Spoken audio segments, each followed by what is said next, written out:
Eu estou num canto aqui, Alisson, é assim? Boa noite, meus amigos e minhas Boa amigas. noite. Hoje, como é que tá, Rosane? Tudo bem, Alisson? Como é que tu está? Tudo bem? Que Tudo bom bem, te graças a Deus. encontrar. Hoje, dia Igualmente. 22 de julho de 2021, estamos iniciando mais uma live, hoje com presença ilustre da nossa amiga, companheira, minha irmanita do coração, Rosane Quevedo. Né? Então, aqui comigo, agora aqui eu tô que nem o Reinaldo Azevedo lá, eu tenho uma assessoria aqui para fazer o programa. Tá? A Ai, que chique. Geise Garcias Moreira, como é que tá? Assistente técnica particular. A Gentila Ferronato dos Santos. Olha Boa noite, só. mãe. Boa noite. Boa Boa noite, Rosane. Boa Tua mãe noite, te mandou um boa Gentila, tudo noite. bem? Tá? Então nós vamos falar com a dona Rosane, que é professora, que tem uma militância no CEPERS, tem uma militância de uma vida inteira, né, na educação. Nós vamos falar sobre educação pública contextualizando, né? Porque essa história de que meu partido é a educação não é neutra. A educação ela serve ou para libertar ou para nos aprisionar, né? Ou para escravizar. Muito bem. Né? Então, nós temos um compromisso com uma educação libertadora, uma educação que realmente faça com que as pessoas possam se desenvolver, com que o ser humano possa se desenvolver. E nesse momento triste da história, eu vou começar, Rosane, com uma dica cultural. Nós assistimos, eu e a Geise, essa semana, um filme chamado Família Perfeita, que já é uma provocação no nome, né? Família, Sim. que não existe a família perfeita, né? As famílias têm problemas, têm dificuldades em seus limites, é formado por seres humanos. E logo no início desse filme, aparece uma reunião onde uma professora, ou alguém, vamos dizer assim, fosse de uma direção de escola, propondo aos pais uma alteração no currículo que o tornasse mais leve, porque era uma escola particular, voltada Sim. vamos dizer assim, a competição, né? E não a solidariedade.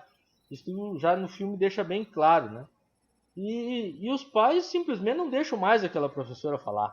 Não a escutam mais, não escutam os seus motivos. E me parece que é um pouco a gente está passando isso na sociedade. As pessoas não escutam quem tem conhecimento. Né? Não tem capacidade de ouvir, de compreender, de escutar uma opinião fundamentada, divergente da sua. Então, muito difícil. Imagina, por exemplo, agora na pandemia, por exemplo, eu vi até um post sobre as pessoas dizendo que as crianças não têm como recuperar o ano perdido. Isso quem tem que avaliar como se recupera o ano perdido, não, o ano de pandemia? São vocês, os pedagogos, que vão nos dizer o caminho sobre isso. Condenar uma geração como se ela não tivesse capacidade de superar isso, vindo de pessoas que há poucos tempos defendiam o ensino domiciliar como uma solução para a educação, me parece uma contradição absurda. Então é sobre isso que eu quero falar contigo, Rosane. Já falei demais, mas é para fazer uma introdução aqui. Como é que tu vê Sim, esse sim. mundo, né, da educação? Como é que está a viver isso? E como é que tu vê, como é que a gente pode superar isso e semear um outro caminho, construir um novo caminho para a educação, ou retrilhar um pouco também do que a gente já vem trilhando.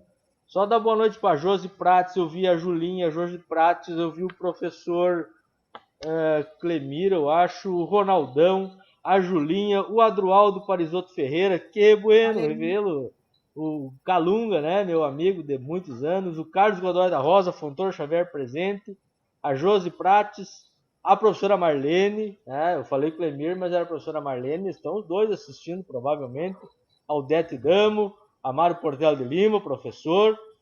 Rosane, contigo. Fiz essa introdução aí para te poder começar a desenvolver o raciocínio sobre a educação pública no nosso estado, no nosso país, no nosso município. Dá-lhe o Clemir, ó. Muito bem. Então, boa noite, Alisson. Boa noite a todas e a todos que estão nos ouvindo nesse momento. E fazer uma live com o Alisson é uma coisa muito complicada, né? De muita responsabilidade, pois ele é muito Não, é estudioso, tanto não. sabe um pouco de tudo, né? Mas para iniciar essa live, primeiramente, Alisson, tu falaste em solidariedade. eu quero dar um abraço de solidariedade a todas as pessoas que perderam suas famílias, que perderam seus entes queridos para esta Covid, que já são mais de 500 mil no Brasil, mais de 32 mil no estado do Rio Grande do Sul, e me acredito que é em torno de 86 mortes em soledade, né? Então, isso é uma realidade que nós estamos aí e que é muito triste, em que a solidariedade realmente tem que vir e tem que estar posta em todos os momentos da nossa vida. E assim, como tu falaste nesse filme, eu vou assistir esse filme, nós sabemos que a educação, ela começa desde a tenra idade, né? Na educação em casa e vai seguindo, e depois pela educação institucional que nós temos na escola. E nessa questão referente ao filme, eu lembrei, e tenho aqui uma metáfora, que eu gosto muito de trabalhar com metáforas, as professoras e os professores que estão nos assistindo aí, eu acho que devem lembrar, principalmente a Marlene, as que fizeram pedagogia e lembram, né? E nós estudamos muito Paulo Freire, e tem essa metáfora que eu acho que ela fecha muito, Alisson, com um pouco da nossa realidade que nós estamos vivendo hoje. Não só na educação, mas também na nossa sociedade, né? Porque a educação ela está inserida na sociedade e vice-versa. Então, ela se chama Flores Vermelhas. Então, a história de um menino que chegou o primeiro dia na sala de aula, pegou os lápis coloridos e começou a desenhar. Ele cobriu o papel inteiro com cores coloridas, mas chegou a professora e disse assim: o que é que você está fazendo, menino? Isso não é hora para artes. E ele disse: eu estou pintando flores. E a professora disse para ele: isso não é hora para artes, meninos. E, além do mais, flores são vermelhas e folhas são verdes. Há um tempo definido, meu rapaz, e também o jeito que todas as coisas foram feitas, e você precisa ter respeito com o outro, porque você não é sozinho. E ela disse: flores são vermelhas e folhas são verdes. Não existe por que ver as flores de outra forma, além do jeito que elas sempre foram vistas. Mas o pequeno menino disse: existem tantas cores no arco-íris, tantas cores no sol da manhã, tantas cores nas flores, e eu as vejo todas elas. Pois bem, disse a professora, você é um respondão. Existem o jeito como as coisas são feitas, e você vai pintar do jeito que elas são. E repita: flores são vermelhas e folhas são verdes. Mas o menino tentou a dizer novamente: mas existem tantas cores no arco-íris, tantas cores nas flores, eu a vejo todos, tantas cores no sol da manhã. E ela disse: isso é para o seu próprio bem, você vai ficar de castigo. E aí o menino começou a sentir-se sozinho, com pensamentos atormentantes, triste na sua cabecinha, né? Aí ele voltou e disse para ela: flores são vermelhas e folhas são verdes. Não existe por que ver as flores de outra forma, além do que elas sempre foram vistas. Mas o tempo passa, as coisas mudam, e essa família mudou-se para uma outra cidade. E lá ela encontrou a professora sorridente, que deve ter estudado Paulo Freire, e disse para ele: vamos pintar. E pintar tem que ser uma coisa bonita, divertida. E disse: vamos pintar, porque existem muitas cores numa flor, e elas devem ser vistas de todos os ângulos. Aí o menino pintou uma fileira de flores vermelhas com folhas verdes. E a professora perguntou por quê. E ele disse para ela: flores são vermelhas, folhas são verdes. Não existe por que ver as flores de outra forma, além do jeito que elas sempre foram vistas. Então, isso, Alisson, eu acho que fecha lá com o teu filme, onde as pessoas que criam, as pessoas que têm um pouco mais de raciocínio, que têm um raciocínio crítico, não são bem vistas. E tentam moldar as pessoas e as crianças daquela forma que tem que ser. E é mais ou menos por aí que está a nossa educação. Porque eu gosto muito de ver as palavras no latim. E lá, no latim, educação é de educare, que vem de tirar de dentro, de pôr para fora, de tirar de dentro aquela essência que você tem, de colocar para fora a tua criatividade, as tuas potencialidades. E eu trabalhei muitos anos, sim, Alisson, na escola pública como professora, e a maior parte do tempo como orientadora educacional.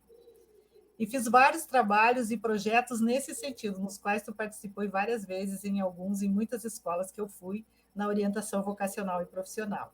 Então, é isso, a educação a fazer, tirar de dentro, é florir naquilo que você tem dentro de ti.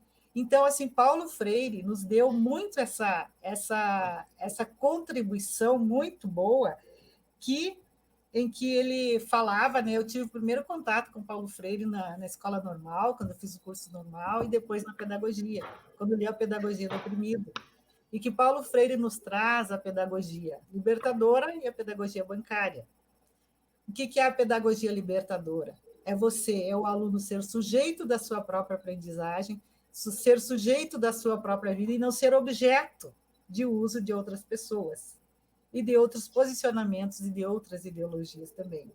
A educação bancária é mais ou menos o que está posto nesta metáfora aqui, que vai depositando coisas como se fosse um objeto, uma cabeça vazia, que pode se colocar o que quiser, ou oprimir aquilo que tem ali. Mais ou menos isso, é isso, companheiro? Muito bem, Rosane. Eu tenho essa mesma compreensão. Obviamente que a gente não estudou sobre educação como tu estudou, mas a gente tem essa compreensão de que a educação ela deve ser um elemento capaz de propiciar o desenvolvimento humano em todas as suas dimensões. O ser humano tem diversas dimensões, né? Talvez a mais importante, inclusive, seja socioafetiva, né? De como se relacionar, porque isso desbloqueia, faz com que a pessoa possa, de fato, vamos dizer assim, aprender melhor, né?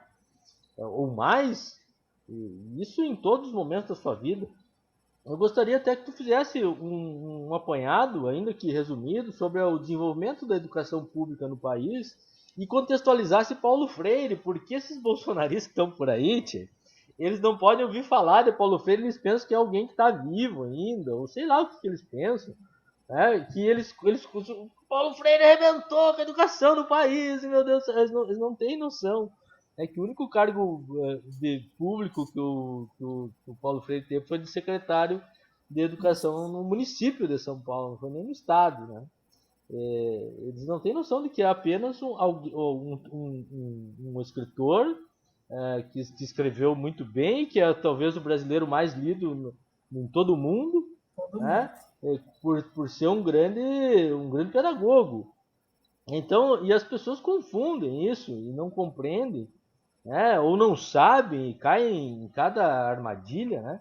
Então, eu gostaria que tu contextualizasse, que tu nos passasse como é que foi se construindo a ideia da educação pública no país, contextualizasse também a importância de governos que realmente deram atenção para o desenvolvimento da educação. Enfim, vamos dando boa noite. Nos acompanha o Eduardo Albuquerque, do CMP lá de Passo Fundo, nosso amigo. O Leão Gonçalves, grande abraço, mestre Leão. Nelson Santos, boa noite. A Bianca Spinelli, nossa companheira do CEPERS. Terezinha Freitas, Evandro Cariotti, David, Lisane Maria Prates, Marlene Altaus, Josiane Borges e o Clemir, que eu já tinha falado. Opa, vamos lá, pessoal, vamos dando boa noite, vamos compartilhando para chegar mais longe aí a nossa mensagem e o conhecimento, aproveitando hoje o conhecimento da nossa companheira Rosane. Vai lá, Rosane, o desenvolvimento da educação aí na... aí, Alisson. Quem está participando? Que bom que tu vê quem está participando, porque eu estou estreando. Eu aprendi aqui, não foi fácil hoje, eu não consigo ver. Não consigo ver tudo isso. Tu vai demorar para ter esse conhecimento e conseguir ver os comentários, tá? Eu demorei, tinha uns 2 anos, entendeu? Então, tá tu bom, vai conseguir desenvolver essa habilidade. Mas é bom saber. Tem um canto ali, ó, de chat privado do outro tem comentários, ele é só clicar ali que vai aparecer, tá? Mas que bom que nossos amigos e amigas estão aí. Estão entrando. Matheus Demarco entrou agora, nosso presidente. Olha aí, o nosso comandante Matheus aí, que bom. O Eduardo, lá de Passo Fundo também, que bom. Que ele é um grande Cirano França, também. Mas que baita companheiro. Ali, ó. Então, assim, Alisson, o nosso estimado Paulo Freire, ele não está mais vivo, né? Ele morreu em 97, ele foi para o plano espiritual em 97, né? E ele foi muito atacado, foi exilado, né? Foi para o Chile, voltou. E hoje eu acho que eles pensam que ele está vivo porque atacam tanto o Paulo Freire, não foi tão atacado quanto agora, né? Com essas questões que tu falaste também, e é um dos escritores mais lidos e mais procurados nas universidades do mundo inteiro, né? Mas voltando aqui para a nossa escola pública, né, que foi Paulo Freire defendeu muito, né? E ele disse que a educação não é neutra, nunca é neutro, ninguém é neutro, porque nós temos um lado, ou podemos dizer que não somos, mas nas nossas ideias, nos nossos comportamentos, como agimos e falamos, nós demonstramos isso todos os Neutro dias. só shampoo, né? É. E assim, então, nós tivemos assim o início da nossa educação no Brasil, foi lá com os jesuítas, lá em torno de 1500, nós tivemos essa educação, que começou com a catequese dos índios e depois passou a ser uma escola familiar, da educação familiar e erudita. Quem podia pagava os estudos dos filhos, quem não podia, não tinha, né? Aí, assim, muito rápido, porque a nossa história da educação teve muitos nuances, muitas quebras, muitos paradigmas, mas aqui lá já no século XX, nós tínhamos a educação domiciliar, que eu acho que muitos têm conhecimento, e ouvindo contar da minha mãe também, em que as pessoas que moravam nas fazendas, moravam no interior, ou moravam nos interiores do Rio Grande do Sul, quem tinha o poder econômico, contratava um professor para ir na sua casa para dar aulas para seus filhos. E tinha uns que podiam e faziam isso, e tinham uma mentalidade boa, tinham uma visão melhor, chamavam os filhos das vizinhanças para virem estudar na sua casa. Aí, aos poucos, eu estou falando isso no Rio Grande do Sul, aos poucos, né, nós tivemos o nosso Brizola, Leonel de Moura Brizola, lembra, Alisson? Que foi o nosso Lembro. governador no estado do Rio Grande do Salve, Sul. Brizola! Viva o Brizola! Salve, Brizola! Então, o Brizola começou, ele tinha um programa que não queria nenhuma criança sem escola. Então, ele investiu muito na educação e criou as brizoletas, que são aquelas escolas padrão que foram criadas muito no Rio Grande do Sul, eu não tenho aqui exatamente quantas, mas foram criadas muitas, tinha um projeto de educação, e investiu muito na educação. Só que no início ali, as pessoas, as professoras, que na época era uma profissão essencialmente feminina, hoje ainda, a maioria ainda contratavam as professoras, algum professor ou outro, que fosse, né, dar aulas, mas esse professor não tinha uma formação de professor, ele tinha uma formação que era ler, escrever, ou tinha estudado em alguma forma, então ele poderia dar aulas nessas brisoletas, onde as classes eram multisseriadas, mas as crianças lá poderiam estudar, poderiam aprender a ler e escrever, diminuindo assim o analfabetismo e ajudando, desculpe, na educação. Então, ele chegou naquela época, que eu acho que não era obrigatório na Constituição, né, Alisson?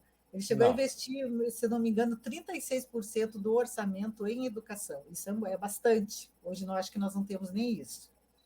Uhum. Aí, toda essa caminhada, nós vamos fazer um link no final ali da educação do Rio Grande do Sul, porque vocês sabem que agora existe um projeto também, que é a educação domiciliar, que é andar para trás, que é voltar a essa época que eu estou colocando agora, onde quem pode vai poder ter um professor particular para o seu filho, e quem não pode, não sei como vai fazer, né?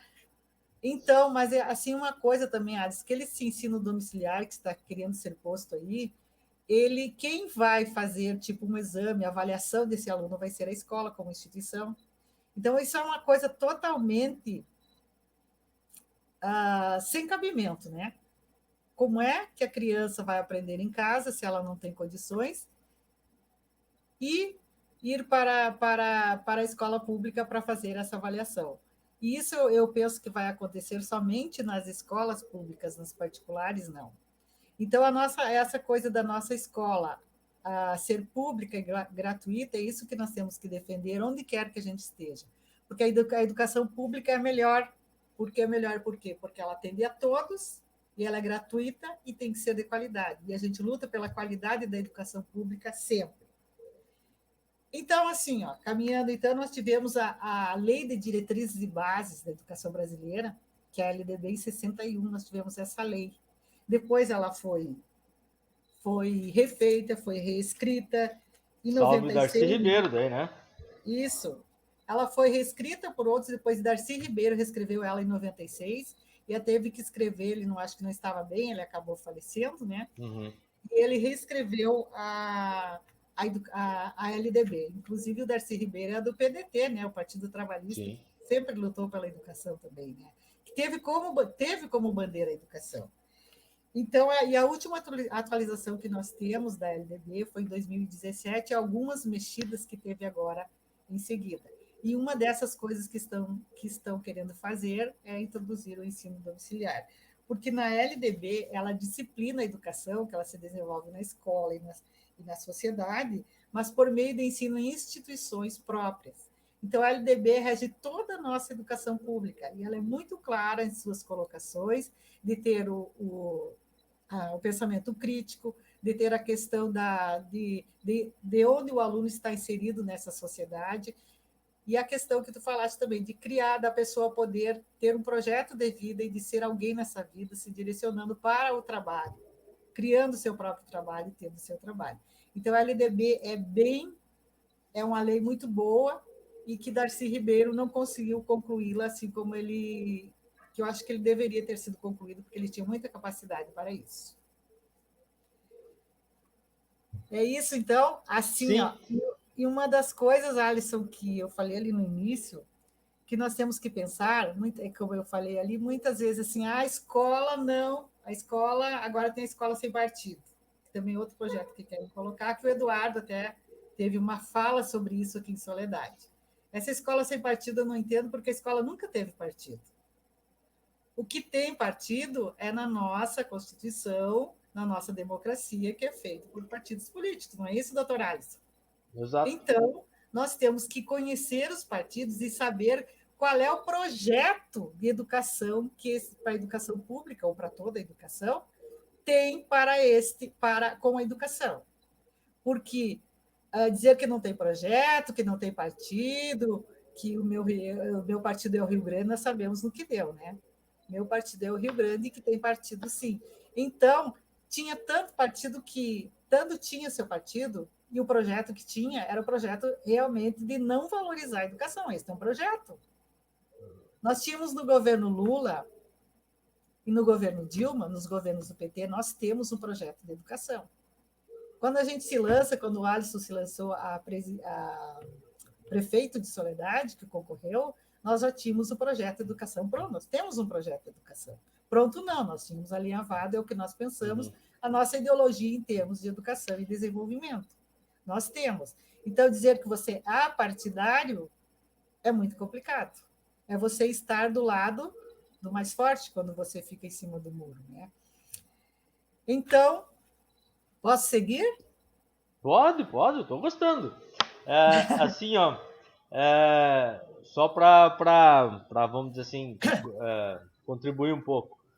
Questão da ideologia, né? No Brasil, aqueles que dizem que não tem ideologia são os que mais têm, né? Porque eles acusam os outros de serem ideológicos e eles são ideológicos e não apenas não assumem. Nós temos, sim, partidos que não defendem a escola pública no país. É por um lado democrático, eles podem até defender isso, né? Mas eles têm que arcar com a consequência disso. Agora, a população em geral não defender a escola pública me parece uma contradição enorme, porque a maioria da população brasileira não tem dinheiro, por exemplo, para pagar uma escola particular. E a escola pública, ela é riquíssima, nesse sentido, inclusive, que tu falou, eu quero que minhas filhas estudem na escola particular, na escola pública, pela diversidade de pessoas, de aprendizado, de relação social que elas vão adquirir com isso, né? A escola pública é riquíssima em relação a isso. E mais, ela pode ser ainda melhor do que ela já é hoje. Eu tenho algumas coisas assim que eu sou muito crítico e eu acho que inclusive nós da esquerda às vezes não pautamos.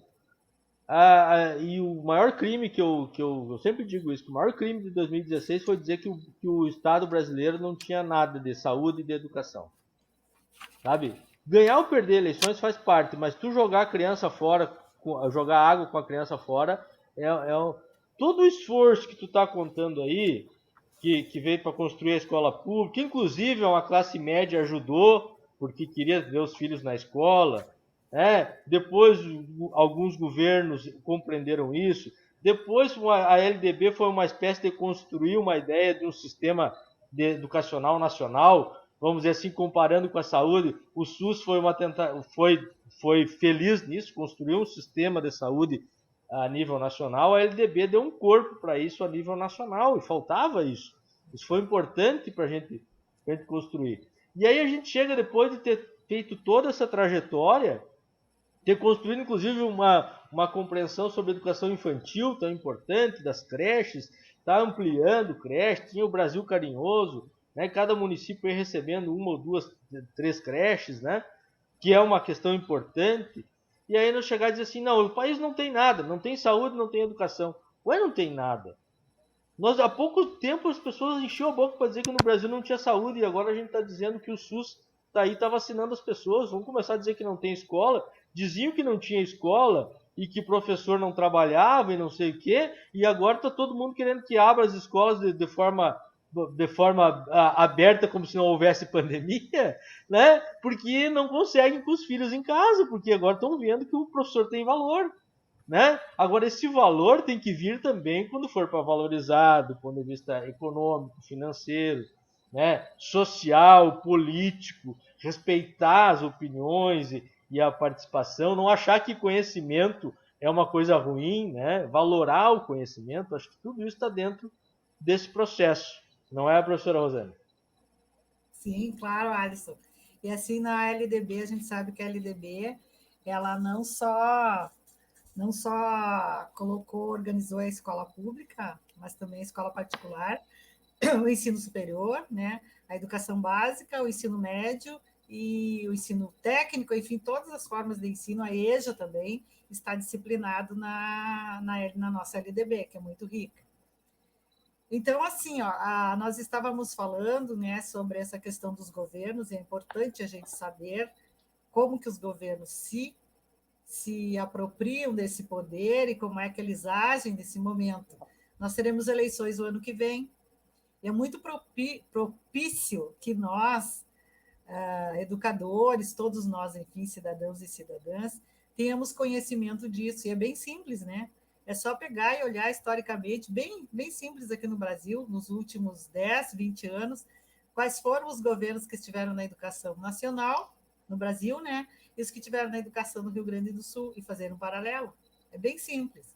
Sim. Então, falando nisso, assim, nós sabemos que o governo do nosso presidente Lula, que entrou em 2002? Não, 2002. 2003, né? 2003. A eleição foi 2002, né? A eleição foi 2002. Isso. E entrou em 2003. A Lula e depois Dilma, eles foram revolucionários na educação. Eles investiram muito em educação, investiram programas em educação que nós tínhamos para os estados e que agora não tem mais. Eu vou citar só alguns aqui. Então, eles investiram bastante. Nós tivemos o Tarso Genro, que foi o ministro da Educação.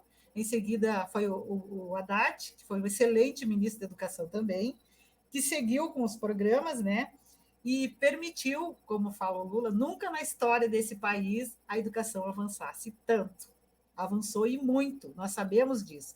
Quem está na escola pode até não gostar do Lula, pode até não gostar da Dilma, pode não gostar do PT, mas os programas estavam aí, estavam ali e tiveram diferença, sim, né? O ensino superior, não só a educação básica, o ensino superior, a universidade, o ensino técnico, todos tiveram seu valor. E foi muito investimento. Então, nós temos aqui, do governo Lula, o orçamento, falando em orçamento aqui, Alisson, na pasta de 2013, eu até anotei aqui, eram 18,1 bilhões que foram pulando para quando foi no governo Dilma, para 54,2 bilhões em 2010. Um salto quase 3 vezes maior em 8 anos de governo Lula.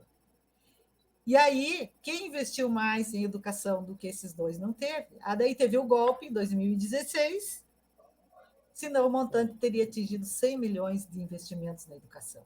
E aí começou Então, a baixar, foi muito investimento. Foi muito investimento e para as teve pessoas. resultado. E, Sim? inclusive, permitam um parênteses, inverteram uma lógica, né? Porque a lógica que vinha antes do governo Lula era a lógica de privatizar, de que só a escola ou universidade privada resolveriam os problemas. O governo Lula fez algumas coisas, fez o ProUni, por exemplo, que transfere dinheiro para a universidade privada, mas, ao mesmo tempo, criou 18 novas universidades no país e criou centenas de institutos federais. Ou seja, criou uma rede, ampliou a rede de acesso à universidade, ao ensino técnico no país. Então, isso é inverter. O Tarso Genro também fez isso no Estado, né? O Olívio também fez. O Olívio, no momento em que as pessoas diziam que tinha que privatizar, se não vendesse o Banrisul não ia pagar o salário no primeiro semestre, não ia conseguir pagar o salário dos professores, pois não vendeu o Banrisul e criou o ERGS, né? E ampliou o acesso e mais. Quando tu cria uma universidade, não é só uma questão de acessos. A gente que é pai e mãe tem a ideia do acesso. Meu filho vai para a universidade. Mas uma universidade é muito mais do que o acesso, é conhecimento acumulado. É um conhecimento disponível para a sociedade. Nós estamos experimentando isso com a UERGS e é muito bom. Quando a gente precisa de alguma pesquisa, alguma coisa, a gente vai ver o UERGS já fez. Sobre a nossa cidade, sobre a nossa região. Isso eu estou dando o exemplo da UERGS, mas isso numa URGS é sobre o Rio Grande do Sul, ou sobre o país, como a Universidade de Pelotas agora, o tamanho da contribuição na questão da pandemia, né? A gente se tornou referência nacional, talvez seja uma referência internacional, né? De como se enfrentar uma pandemia, de conhecimento acumulado sobre isso. Pena que no governo tinha esses negacionistas, essas pessoas que infelizmente não valorizam nada disso. E isso é para além da esquerda e da direita, né, gente? Porque ser civilizado, né, e compreender minimamente os processos e ter uma atitude republicana à frente de um governo deveria estar acima dessas diferenças, né, que elas existem, são salutares e fazem parte do processo democrático. Quero ter contribuído aí para... Continue aí, minha companheira. Com certeza, Alisson. Mas assim, ó, então nesses programas assim que o Lula criou e a Dilma, né, foram programas educacionais e programas sociais que incentivaram também a educação, porque é um todo, né? Por exemplo, o Bolsa Família que foi criado, ele tirou a maior concessão de bolsas de ensino, né, que não de bolsas do Bolsa Família, né, que foi para as crianças que tinham necessidade. E essa Bolsa Família, ele foi criado também para que a criança tivesse acesso à escola. Eu lembro, eu me aposentei agora, mas até o ano passado eu estava em escola, e eu lembro que a gente tem que fazer todo mês a FICAI, né? A Marlene deve saber o que é isso, quem é professor sabe o que é a FICAI, quando o aluno está fora de escola. E ali tem um item que diz, tem Bolsa Família ou não. Se o aluno não tem frequência na escola, ele pode perder o Bolsa Família. Então, estava interligado com a presença, a frequência do aluno na escola. Até isso, até de uma forma assim, não muito certa, mas é certa também, as pessoas se obrigavam a fazer com que seu filho fosse à escola, em função também do Bolsa Família. E muita gente usava isso para ter o seu alimento, isso não é errado, para ter o seu alimento.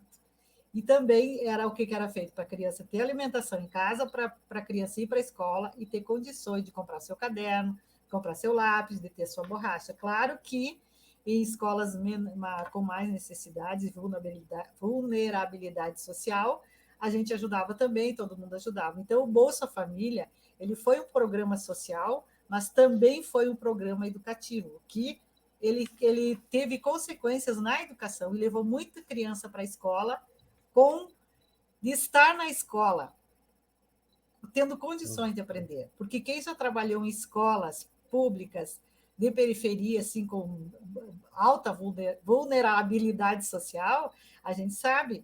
Antes não tinha, quando eu saí já tinha crianças que chegavam de manhã quase desmanhando porque não tinham café para tomar de manhã. Aí a escola oferece. Isso já há muito tempo tinha parado de acontecer e está acontecendo novamente. Infelizmente está acontecendo. Então, esse fome, aqui do assim. Então, a assim, ó, fome depois. Oi? A fome voltou, né, Rosana? A fome voltou. Voltou. E a escola, em períodos como esse ou não, a escola sempre tem que ser um local de acolhida. É muito fácil para quem sempre teve bem alimentado, desprezar a importância do Bolsa Família, inclusive, para a educação. Sim. Mas para quem passou por necessidade, sabe que isso é uma realidade. Aliás, Paulo Freire falava para a gente trabalhar a educação a partir da realidade das pessoas. Sim, né? a partir da E a realidade. acolhida, para quem é excluído, a acolhida é muito mais importante que qualquer conteúdo.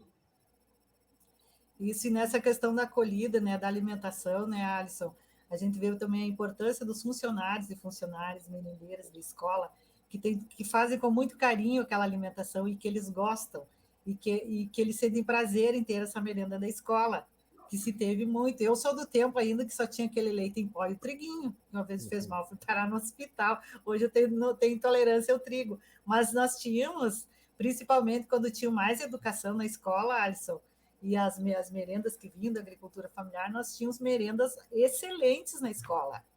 Nós tínhamos salada, nós tínhamos a carne, tínhamos o iogurte, enfim, várias, a comida o feijão na escola, o feijão, arroz, a couve, a carne, tudo isso você tinha na escola, né?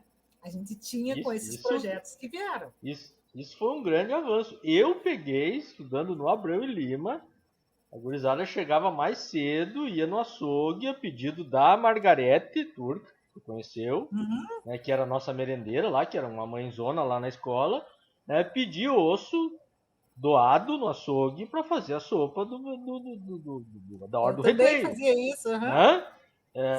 Isso não foi mais necessário depois nesse novo período. Talvez volte a ser, né? Inclusive a população em geral, como a gente está vendo, infelizmente, em Cuiabá, ali aquela fila do osso. Né? Então a educação evoluiu.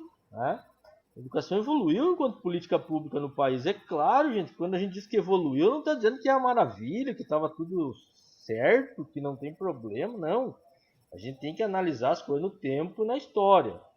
Tu falou da brizoleta, e quantas famílias tiveram acesso à educação através das brizoletas? Quantas famílias tiveram acesso à educação por um conjunto de políticas do PNAE, PAA, Bolsa Família, que é o Programa de Alimentação Escolar, que existe há 50 anos, mas que foi potencializado nos últimos anos. Né? A minha mãe teve acesso à educação graças a uma brizoleta. Lá no interior de Getúlio Vargas era interiorzão mesmo, né? Hoje não é, mas era um interiorzão. Consiga aí, minha companheira. Mas sabes, Alisson, agora um parênteses também, as brisoletas, que nós estávamos no governo Tarso, junto com a Celeste, nós tínhamos muitas brisoletas originais ainda na região.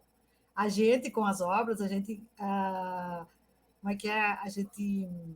conseguiu fazer uma reforma nelas, que elas ficassem originais. Escolas do campo, que agora estão fechadas, em Arvorezinha tinha uma muito linda. Então, a gente deixou a estrutura igual, como eram as brisoletas, igual, foi pintada, foi reformada, teve a informática, e agora ela está fechada, porque é uma escola do campo, infelizmente, né? A política da educação do campo, que também nós tínhamos, né? Mas voltando assim, também há um ato importante que o Haddad criou enquanto ministro da Educação, foi o IDEB, né, que é o Índice de Desenvolvimento da Educação Básica, né? E depois, junto com ele, o PDE, que quando escolas que tinham baixo índice da educação, com esse PDE recebiam recursos para incentivos de projetos para que se revertesse esse índice e para que houvesse, de fato, aprendizagem.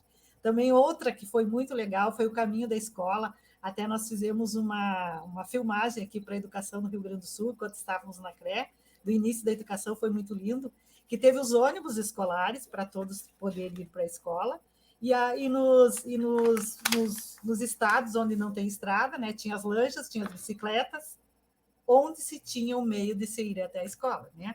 Então, isso também foi um programa excelente que teve, né? E nós temos por aí os ônibus escolares ainda por aí, né?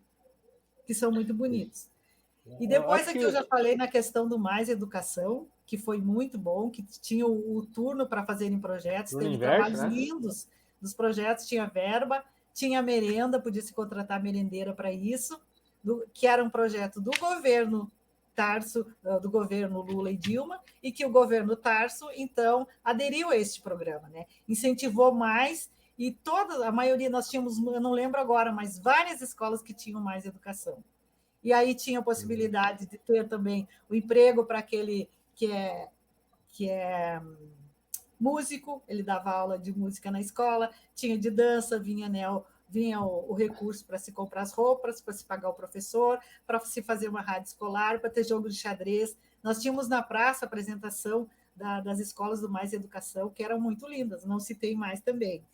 Então, nós temos aí depois o ProUni, que você já falaste, né? O FIES, que é o financiamento estudantil, que agora não existe mais. Como é que o Guedes disse que foi até para filho de porteiro? Guedes, você Até viu para isso? filho de porteiro. Foi. E muita gente, assim, Alisson, tu foi lá na escola, tu fosse lá na escola, quando no trabalho de orientação vocacional e profissional, nós tivemos alunos ali da São Francisco que fizeram vestibular para educação física, para pedagogia, para artes, e eles diziam nos depoimentos deles: agora eu sei que eu posso, que eu sou aqui do bairro, mas eu posso ter uma universidade, eu posso ter acesso. E isso, assim, era de uma alegria muito grande para a gente, uma conquista muito grande no coração que a gente sentia isso, de ver isso. E agora também já não tem mais. Então, nós tivemos aqui, você já falou também das universidades e tal, né? E aí nós tivemos no governo Tarso, que foi junto, que é muito importante a gente ter alinhado dois projetos, como é importante, né, Alisson? Porque aqui nós tivemos no governo Tarso, tinha um programa bem específico como tinha no governo Olívio.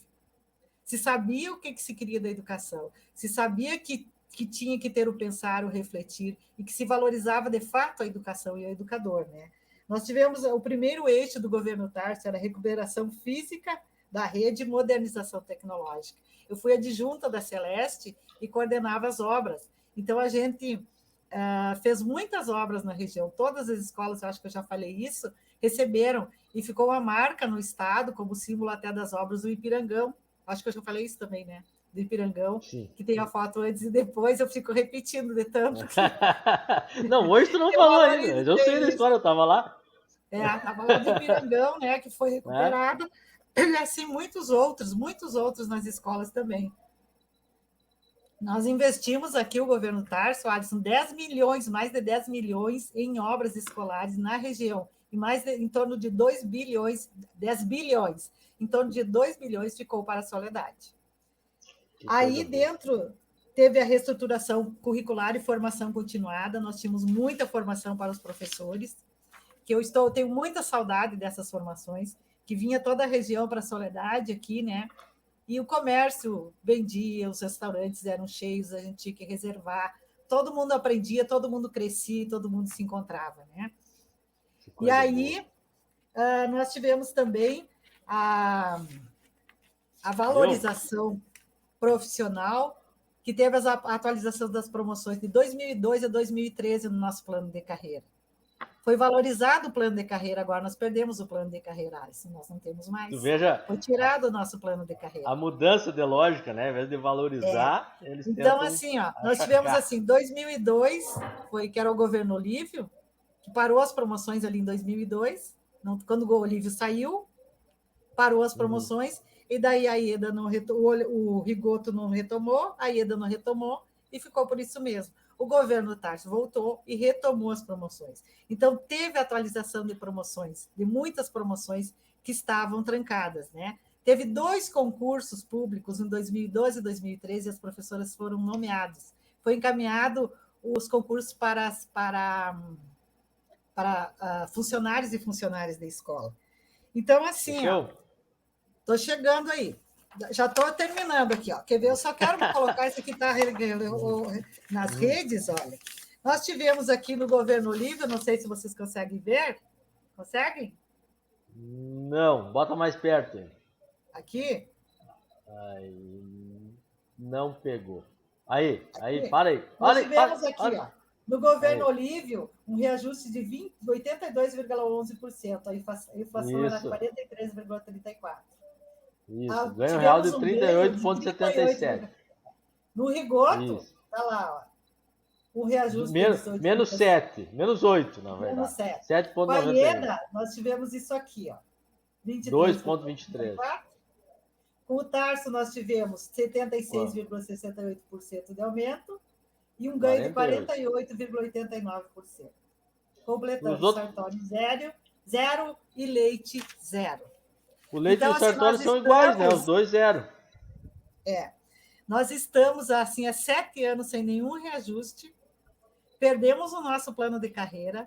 Aquela PEC 285, daquele fatídico dia 18 de dezembro de 2019, que nós estávamos acampados na Praça da Matriz, onde os deputados do Leite e sua base aliada toda disseram horrores para nós, professores. Eu saí de lá, contei para as gurias, quem me ouviu é testemunha disso. Eu fui para o CEPER chorando, de tanto que a gente ouviu, de tanto que a gente perdeu.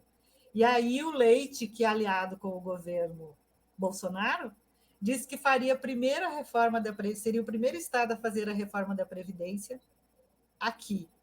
E foi de fato. Teve a reforma da Previdência, nós perdemos muito. Os professores aposentados, a tua mãe é, Alisson, e todos que estão aqui comigo, passou de 6% a 14% o desconto para a Previdência. Nós perdemos muito. Além do salário estar defasado, sem o reajuste, nós diminuiu mais. Então, gente, assim, ó, nós estamos agora, a educação pública agora, nós estamos assim, sem valorização da escola, sem valorização do professor e da educação. Dizem que não tem projeto. Tem sim um projeto. Tem um projeto de entregar para as multinacionais, como a Fundação Lehman e a Fundação Ayrton Senna, que veio lá da historinha lá do início nossa, né? Que eu estava na escola e as direções de escola sofrem muito, porque veio os projetos prontos de hoje e para amanhã. Manda sábado de noite ou sexta de noite para segunda estar pronto. Exatamente para quê? Para não dar tempo de pensar. Porque tem que fazer, porque a rosa tem que ser a folha verde e vermelha. A rosa vermelha com a folha verde, enfileiradinha. É assim que tem que ser. E tem que fazer assim. É mais ou menos isso. Então, para fechar aquilo ali do início. Então, nós temos, assim, a Fundação Lehman, a Alisson, e as professoras que estão aí podem fazer nos comentários, vem tudo pronto. A técnica que vai se dar, o que vai ler, o que vai dizer. E vem direto num vídeo para a escola. Vem direto com a educação híbrida, que já estava em 2019, que ganhou força com a pandemia. Né? Então, assim, agora é muito moderno, a homeschooling, que eu não sei dizer, que é o ensino domiciliar, que nós já falamos. Os 3 projetos que estão para serem aí. A escola sem partido, que nós já falamos, que é todos com regras, que não tem o partido sim, que é o partido do governo. Esse é o partido sim, porque a escola nunca teve partido, sempre foi o pensar que nós falamos.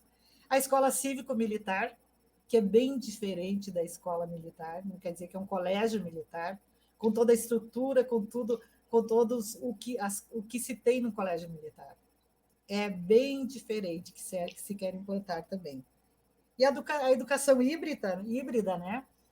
Alisson, tu também que é do interior, me diz o que é híbrido? O que é um milho híbrido? É duas espécies diferentes, né, que se juntam. Se junta e aí o Evandro tem que responder. Cadê o Evandro aí? Eu sei que eu morava no interior e o pai tinha um milho híbrido, que era muito híbrido. bonito. Ele junta 2 espécies. Junta 2 espécies e faz uma, né? Então, o que é essa educação híbrida?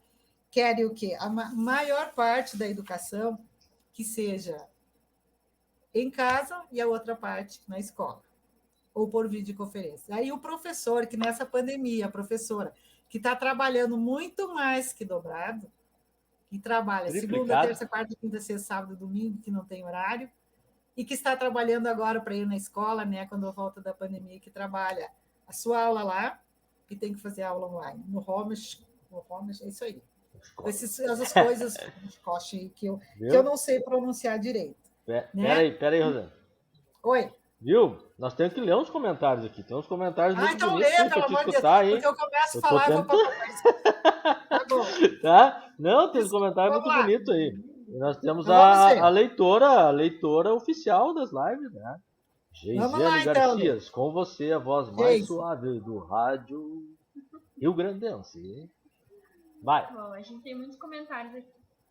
Vou começar lendo o do Lau. Evandro Iscariote. Nenhuma sociedade se desenvolveu sem investimentos robustos em educação.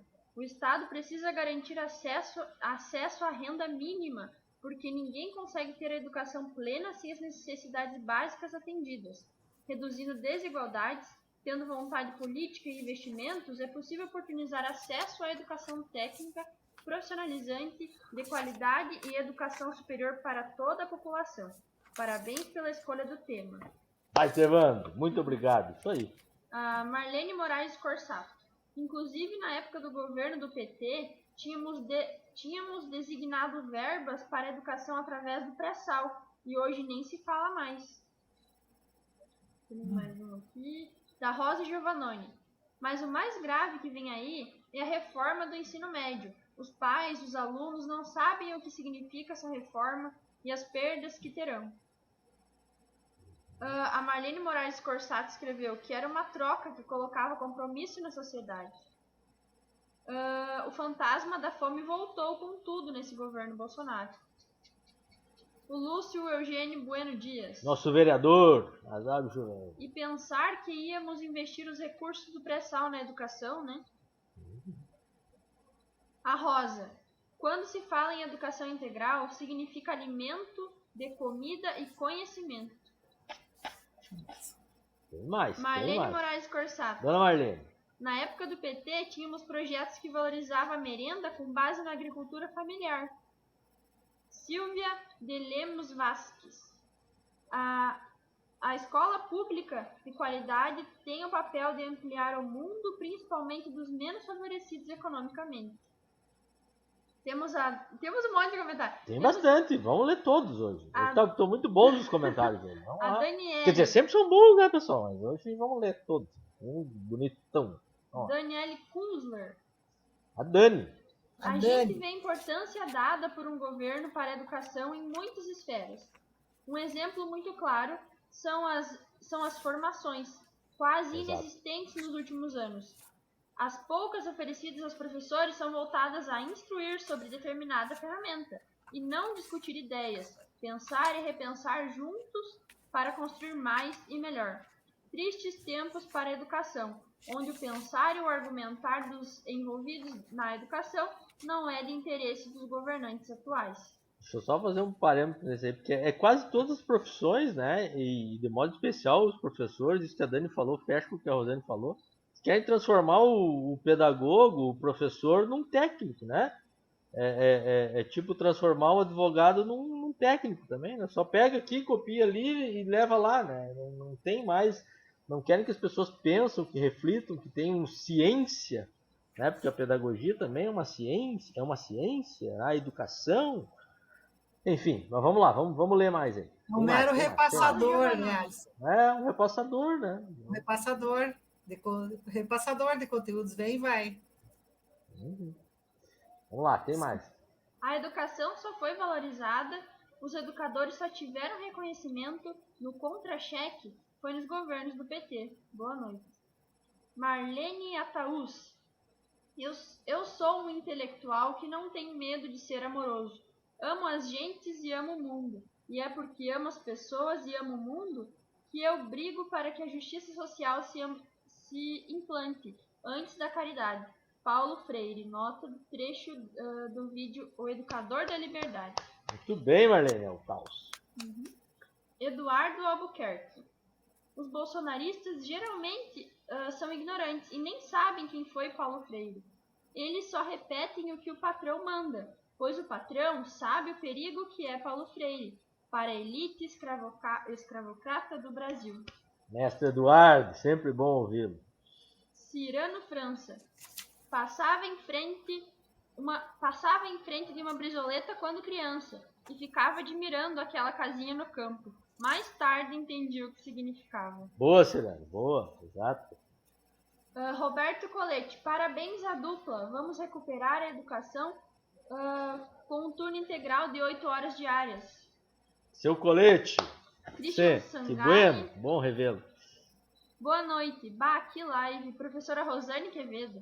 Quadro partidário da mais alta importância. Educadora, sindicalista, essa mulher faz a diferença. Azar, quem engajou, hein? Parabéns. Obrigada, que Não, bom, os né? comentários bons, né, Rosane? Bom ouvir isso, né? Bom Muito ver bom, que a gente muito bom. tem Muito bom. tanta gente boa, né, que compreende a importância da educação. Prossiga, professora Rosane.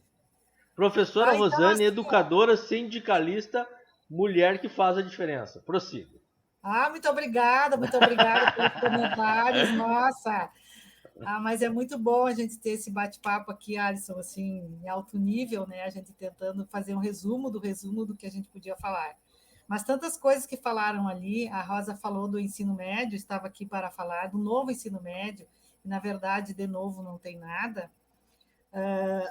O que está posto aí? Na televisão tem uma coisa muito bonita, que o aluno vai poder escolher o que vai ser, se vai ser médico, se vai ser não sei o quê, se vai ser dentista.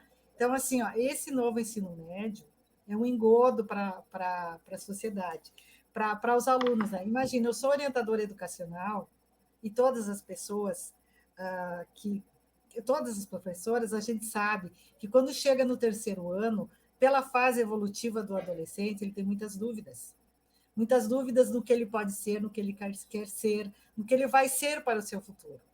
Então, o que a gente faz? A gente mostra o caminho, a gente busca essas potencialidades, muito, muito no trabalho de um orientador educacional, juntamente com os professores e toda a equipe diretiva, toda a escola.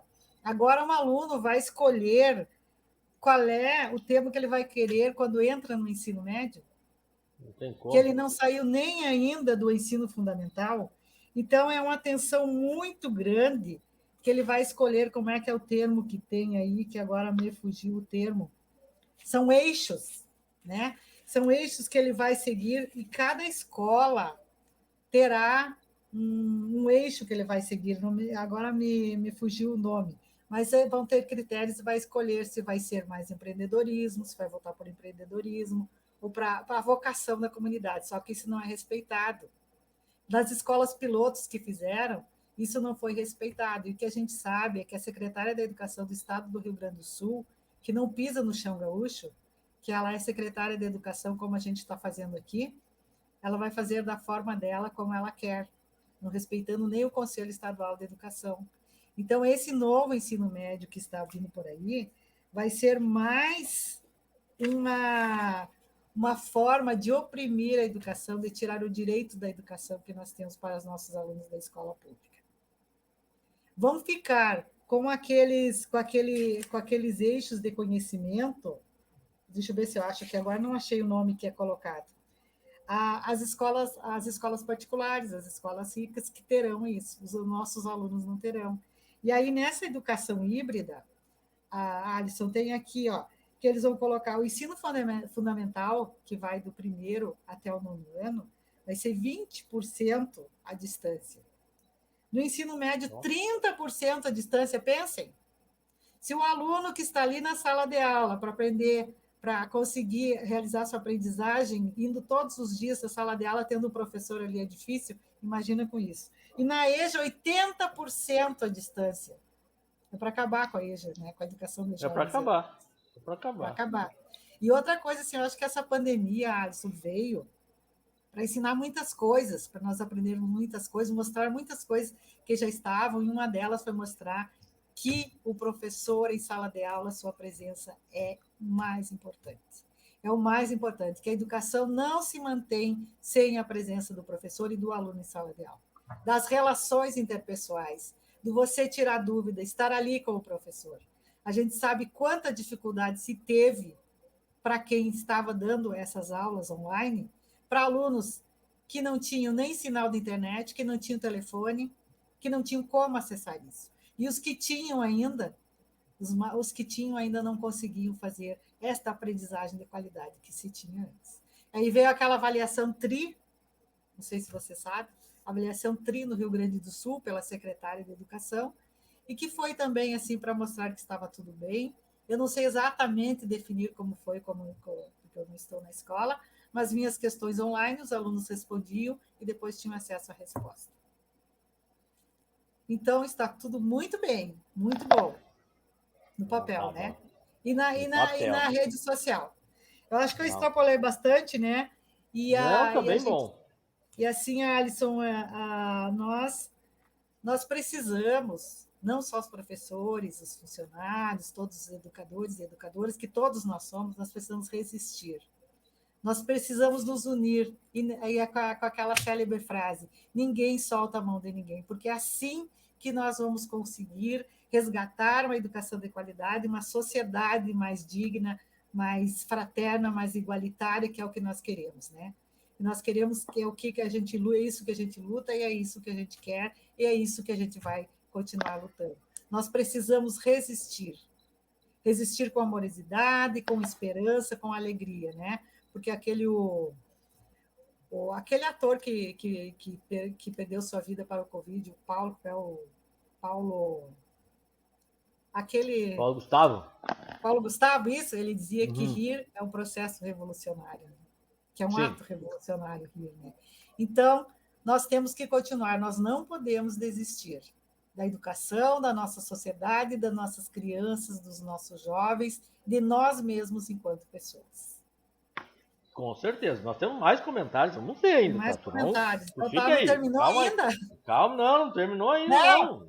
Aqui é a gente que define quando termina, não terminou. Tá bom, então. É eu e tu que definimos quando termina. Tá bom. Entendeu? Aqui Entendi. não é a Rede Globo. Aqui é a nossa rede. Viu? Tá Mas bom,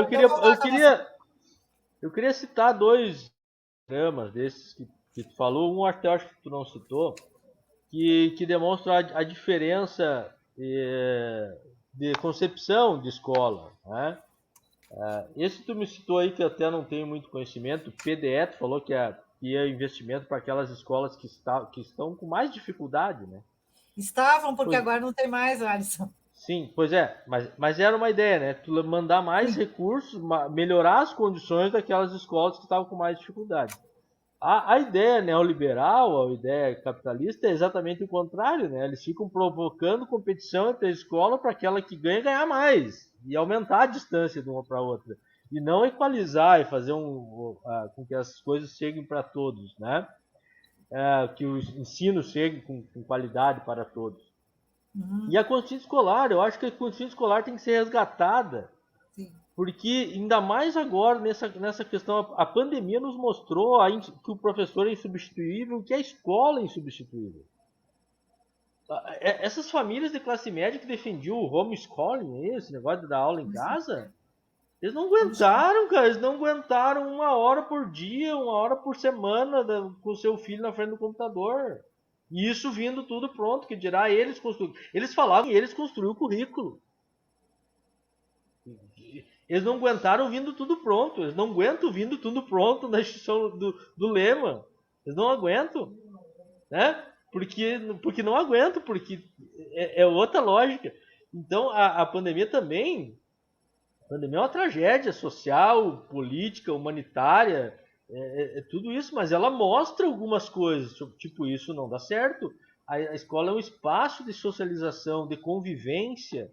Ela constrói, a nossa vida não é só o conteúdo. Se a nossa vida fosse só o conteúdo, né, de aprendizado, meu Deus, quanta coisa a gente esquece. Né? Agora, as relações afetivas, as sociais, elas sempre nos alimentam. Elas sempre nos fazem crescer, progredir, ter capacidade de melhorar ou ampliar as nossas potencialidades. Né? E a escola é isso, a escola é acolhimento e abertura de possibilidades ao ser humano. Né? Então, eu queria chamar assim, a diferença de concepção, né? E de quanto essa luta é árdua, e de quanto nós temos, e quanto ela é justa e importante. Geise, vamos lá. Temos mais alguns. Vai ser a última rodada, tá? Agora, então, gente. Se ficar alguém sem ter lido o comentário, é só porque às vezes não dá na mesma hora que aparece para vocês, tá, gente? Às vezes ele demora para aparecer para a gente. Mas todos os que estão aparecendo para nós agora, a gente vai ler, tá? Vai lá. Núbia Trilha Rosa. Grande Núbia. Essa é uma lutadora. Vida inteira lutando Também. aí pela educação. Muito bom, Rosane. É muito importante relembrar isso tudo para as mais novas no magistério, que talvez não saibam o que tivemos e o que perdemos, mas também para a turma que sabe e assim talvez acione um gatilho pelos direitos perdidos. Boa. Muito bem, isso. Matheus Demarco. A crise sanitária e econômica caiu de mão cheia para o projeto de controle da classe trabalhadora, mão de obra barata. Sem a escassez, né? Faz a pessoa. Rosa Giovannoni. Segundo o professor da Universidade de Santa Cruz, recém ouvimos ele, o César, o professor está se tornando um serviçal. Isso. Lúcia Correia. Olívio foi o melhor governador para o magistério. Essa foi minha professora, então há uma relação afetiva aí. Professora Lúcia, obrigado pela participação. Silvia de Lemos. Parabéns pelo encontro. Estar com esses companheiros que estão em constante luta por um mundo melhor me enche de gratidão. A luta é boa. Boa luta. Tudo bem, obrigado. Matheus Tamo Demarco. O projeto de Estado fraco, somente para a hegemonia e empoderamento das classes trabalhadoras, forte para o acúmulo, centralização do poder econômico e de lambuja à educação, desde os anos 90 com a entrada do neoliberalismo. Parafraseando Boaventura de Souza e Carlos Brandão. Tudo bem, presidente Matheus. Lisane Maria Prata. Ô, Lisane. Essa questão, prof. Rosane, a desvalorização da nossa classe, e estamos sentindo desde que iniciou essa pandemia, nós professores se reinventando todos os dias, levando a escola para dentro de casa, nos afazeres da escola. Não está fácil para os professores, famílias e nem para as crianças. Importante situar, né, que o Cherini disse no ano passado que os professores não estavam trabalhando, né? Quando os professores estão trabalhando de forma tripla. Ainda ontem falei com a Lisane sobre isso, né? É muito difícil. Se os pais não estão aguentando uma criança, imagine o professor que tem que preparar a aula para 3, 4 tipos de aula. Né? É uma coisa absurda isso. É uma sobrecarga muito grande. Vamos lá. A Lisane complementou. Me movo como educador porque primeiro me movo como gente. Paulo Freire. Paulo Freire. Muito bem. Marlene Moraes Corsato. A pandemia foi um mal que veio mostrar a força do convívio escolar. Exato. E a importância. Isso aí. Marlene Ataús. A democracia virou dedocracia nas escolas. A política é ditadura nas escolas. Isso é um problema, né? E aí por isso que essa gente combate tanto Paulo Freire, porque para Paulo Freire a educação é um instrumento de democracia, né? De Sim. tese e antítese, né? De construção do conhecimento a partir do choque de ideias, da justaposição de ideias. O Matheus lembrou ali que nós temos que convidar o pessoal, vamos todos a Passo Fundo, nós temos uma van, ainda tem algumas vagas, tá? Vamos sair às 13 horas e 15 minutos. Podia ser às 13h13, né? Do sábado. E o pessoal pode chegar a partir das 13h13, tá? E voltamos de Passo Fundo às 17 horas. O protesto será às 15 horas lá, pelo Fora Bolsonaro, pela escola pública. Fora Bolsonaro é por isso, pela escola pública, pela saúde pública, porque ele representa tudo o inverso disso. Né, pela comida no prato, porque a sociedade está passando fome, né, por uma sociedade, enfim, mais democrática em todos os sentidos. Democracia não é só também poder falar, é poder comer, poder trabalhar, poder ser feliz. Tá bem, pessoal? Everaldo Silveira. Tem o Everaldo ainda. Ô, mestre Everaldo, tá sempre conosco aí. Olá, boa noite, Alisson e professora Rosane. A educação como prática da liberdade. Paulo Freire. Isso aí, como prática da liberdade. Muito bem. Convidado, professor, sábado. Só passar o nome ali depois da RG. E vamos junto para Passo Fundo sábado. Professora Rosane, para os teus finalmente aí, como diz o Galdério. Os finalmente, então, eu consegui ver o termo aqui, lembrar do termo. São itinerários educativos, que cada itinerários. Escola... Itinerários. Tá. Então, e também, Alisson, lá também a gente vai estar contra a PEC da reforma administrativa, né? Sim, PEC sim. A 32, reforma né? administrativa é voltar pro feudo, né, cara? É voltar pro reinado. É uma coisa Isso, absurda. Do ponto de vista do direito, é acabar com o Estado brasileiro. É uma coisa assim, é exatamente. voltar 1000 anos para trás, não é nem 500. É muito mais do que voltar ao ensino domiciliar, que está voltando tudo, né? É, O trem, o trem é, está de ré, Alisson. Eu tá nunca de vi ré. isso. O trem de Não ré. vamos deixar, não vamos deixar. Não vamos deixar, vamos resistir. Mas então, assim, ó, eu quero te agradecer, Alisson, por essa participação, pelo convite, por me desafiar. Já havia tempo que havia me convidado e eu não tinha coragem para isso. Agradecer assim imensamente todos os que participaram, as colegas que lembraram aí participaram, muito importante tudo isso. E nós temos então eleições ano que vem e vamos ver qual é os projetos que nos representam. Quem nos representa e quais são os projetos reais que foram feitos reais e não fake news, né? Não foram os nossos governadores nunca foram eleitos com fake news. Foram eleitos com fatos e trabalhamos muito. E assim, falando na escola, Alisson, eu acho que eu tenho essa percepção, e eu acredito que todas as que trabalham, as educadoras que trabalharam e trabalham, quando a gente se aposenta, até a Núbia me disse uma vez, né, não se aposente da vida, não se aposente da escola. A gente não consegue deixar de seguir a educação nos vários nuances que a vida tem. Né? E a educação pública de qualidade, onde a gente estiver, a gente vai estar defendendo. E que eu sinto falta, uma coisa que eu não sinto falta é levantar cedo, porque eu sou muito preguiçosa, quem me conhece sabe. E o meu sonho era me aposentar para poder levantar mais tarde. Às vezes eu tenho que levantar cedo em função das coisas que se perdem, mas eu levanto. Mas eu sinto falta muito do que tu falasse, das relações interpessoais, de estar com os alunos. É vida adolescente, é vida de criança, é tu estar ali em conjunto com essas relações que a gente está sentindo tanta falta hoje e que precisam voltar. Né? Pulsa. E essa, como a gente já comentou, essas reformas já estavam previstas no projeto do governador Leite, porque ele seguiu o Sartori, porque ele é mais inteligente, mais perspicaz, persuasivo, tem a fala mansa, a fala doce, e pega e fala nessa mansitude, ele pega e acaba com tudo. Então, voltando só ali duas coisas que me passou de falar, que eram tantas, que no governo Tarso também foi dado permissão, liberação para que os dirigentes de núcleos pudessem fazer seu trabalho sindical. Porque nós acreditamos que precisamos de um sindicato forte para batalhar pelos nossos direitos, sejam eles aí que estão. Né? Agora não se tem mais, já foram tirados. A IEDA tirou, agora veio e tirou de novo. Né? Outra coisa também foi a greve, né? A greve foi feita, o Tarso perdoou a greve e pagou, né? Se abonou essa greve. Agora os professores fizeram uma greve justa em 2019, nós fizemos a greve, eu estava na escola, trabalhamos, recuperamos a greve, que a gente sempre recupera, e não foi nos pago ainda. Entramos na justiça e o governo não vai pagar o que nós trabalhamos. Né? Mas nós trabalhamos em função dos alunos, dos educandos, que merecem ter seu ano letivo concluído e não merecem essas ações desse governo que está aí. E domingo, sim, sábado, né, Alisson?